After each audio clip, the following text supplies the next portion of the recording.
Fanadihadiana ara-pahasalamana indray kosa tanjona eo amin'ny sehatra iraisam-pirenena ary eo anatin'ny fandaharana Savision 2020 indrindra raha moa ny fiadiana amin'ny fahajambana i Madagasikara izay isan'ny miady amin'izay fahajambana izay isan'ny aretina izay mitarika ny olona iray amin'ny fahajambana tanteraka raha moa ny aretina katarakta raha toa ka tsy voatsabo ara-dalàna.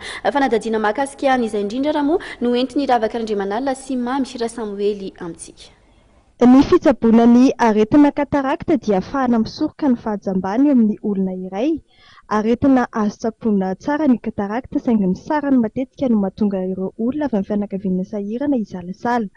Raha ny eto amin'ny sampam-pitsaboana maso eto amin'ny hôpitaly Loterana Ambohiba manokana dia 5,3 isaky ny maso ny saran'ny fandidiana ny katarakta. Eto aminay eto amin'ny fitsaboana maso Loterana Ambohiba dia 5,3 ny fandidiana maso iray vao ny katarakta ka amin'izay 5,3 zay ao anatin'izay ny chambre zany, ao anatin'izay ny fanafody rehetra sy ny consommable, ao anatin'izay ny acte médical zany, acte opératoire ao anatin'izay zany. Isan'ny niatrika fandidiana ny katarakta tao amin'ity tompom-pitsaboana maso ity i Rasoa Hervelo Marie omaly no niatrika ny fandidiana izy ary ankehitriny kosa dia efa miverina mahiratra tsara.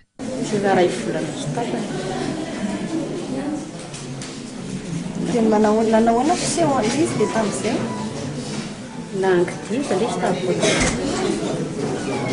tsy nahita ilay tsy nahita. I Jeanette kosa dia niatrika ny fandidiana herinandro lasa izay ary izao miatrika fanaraha-maso ara-pahasalamana izao. Toa azy ihany koa i Ranevson Jean Olaf izay avy any Antsirabe ary niakatra teto Antananarivo mihitsy hiatrika ny fandidiana ny katarakta. Herinandro ihany koa izao no nahavitana ny fandidiana azy raha toa ka iray volana sy tapany teo na ahafantarana fa voan'ny aretin'ny katarakta izy. Fahitana zany amin'izao fotoana fa mazava.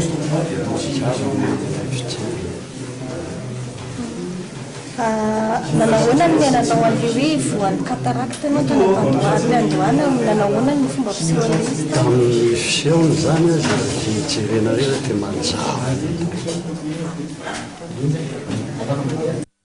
Izy telo mianadahy ireo dia isan'ny nahazo tombotsoa tamin'ny fizahana ara-pahasalamana sy fandidiana maimaimpoana ny katarakta natao teto amin'ity tompom-pitsaboana maso ity.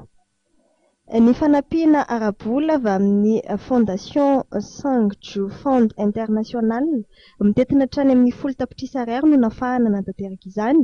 Mbola mitohy ny fandidiana ary olona hatrany amin'ny 70 no heverina fa azo tombotsoa amin'ity hetsika fandidiana maimaimpoana ity. Katarakta zany anisan'ny areti-maso betsaka eto Madagasikara ary io areti-maso katarakta io mety mitarika fahajambana io raha tsy voatsabo kanefa dia aretina sady azo tsaboana no azo soroana io areti-maso katarakta io. Arak'izay zany dia noho ny fahafantarany reto koreanina reto, misy pasteur moa ireo koreanina reto izay miasa eto Madagasikara indrindra ao amin'ny FJKM dia izy no mitondra an'ireo koreanina avy amin'ny fikambanana hoe Sangju Fondation International.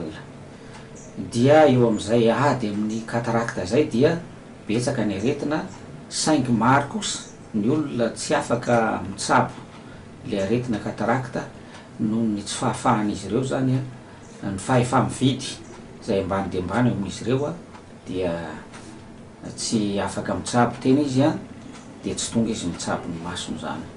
Dia izay anton'izay indrindra nahatongavany reto koreanina reto manao tantsorika fanampiana ireo olona tena sahirana any anivon'ny fiarahamonina any amin'ny resaka fitsaboana ny areti-maso katarakta izay atao eto amin'ny hôpitaly zany.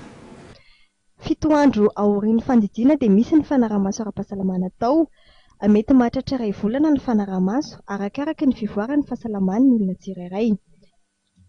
Rehefa manomboka manjavona ny fahitana dia ilaina ny fanantonana mpitsabo satria dia isan'ny endrika isehoan'ny katarakta izany raha ny fanamarihana teto. Amin'ny ankapobeny dia ireo olon-dehibe manomboka amin'ny 50 taona no voan'ny aretin'ny katarakta. Saripady masoka tokony ireo manam-pahaizana manokana momba izany ihany no anatonana hanao ny fizahana ara-pahasalamana.